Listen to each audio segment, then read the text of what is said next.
जम्मू कश्मीर के मुख्यमंत्री उमर अब्दुल्ला की कुरान की कसम सुर्खियों में है। दरअसल बीजेपी नेता सुनील शर्मा ने उन पर 2024 में राज्य का दर्जा बहाल करने के लिए दिल्ली में गठबंधन करने का आरोप लगाया था। अब सुनील शर्मा पर पलटवार करते हुए उमर अब्दुल्ला ने सोशल मीडिया पर कुरान की कसम खाते हुए कहा कि मैं पवित्र कुरान की कसम खाता हूं कि मैंने 2024 में राज्य का दर्जा पाने या किसी दूसरे कारण से बीजेपी के साथ गठबंधन की मांग कभी नहीं की थी। सुनील शर्मा की तरह मैं जीविका चलाने के लिए झूठ नहीं बोलता।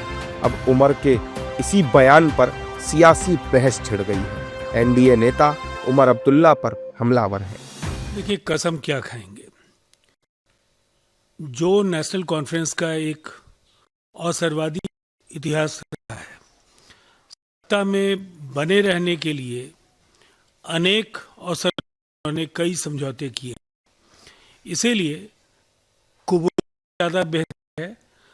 इसलिए लोगों को निराशा होगी अगर से वो मुकरेंगे। कौन क्या डील किए ये तो उनका विषय हो सकता है, लेकिन विषय महत्वपूर्ण यह है कि जम्मू कश्मीर देश का मुकुट है।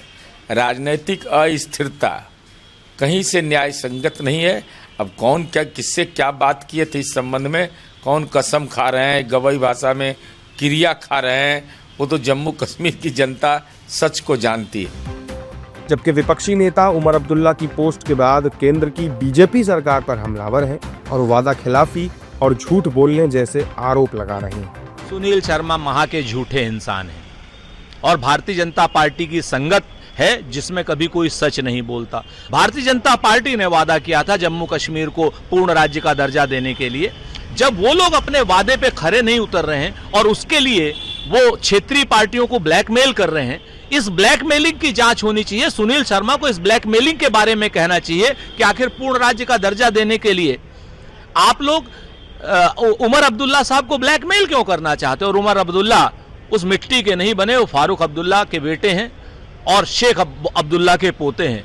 वो पूरी तरीके से वो टूट जाएंगे, लेकिन वो झुकेंगे नहीं, वो इस ब्लैकमेलिंग में नहीं आएंगे। सुनील शर्मा जैसे लोग आते रहते हैं, जाते रहते हैं। देखिए, बीजेपी इस तरह के झूठे बयान लगातार देती रही, इनका इतिहास रहा है। ये किसी को भी बदनाम करके छल बल प्रयोग करके उसको सत्ता से हटाना चाहते हैं। भाजपा की बातों को बहुत गंभीरता से लेने की जरूरत नहीं। बीते कई दिनों से उमर अब्दुल्ला जम्मू कश्मीर को राज्य का दर्जा देने की मांग कर रहे हैं। ऐसे में सुनील शर्मा का ये बयान आग में घी डालने का काम कर गया। हालांकि विपक्ष बीजेपी पर वादा खिलाफी के आरोप लगाकर निशाने जरूर साध रहा है।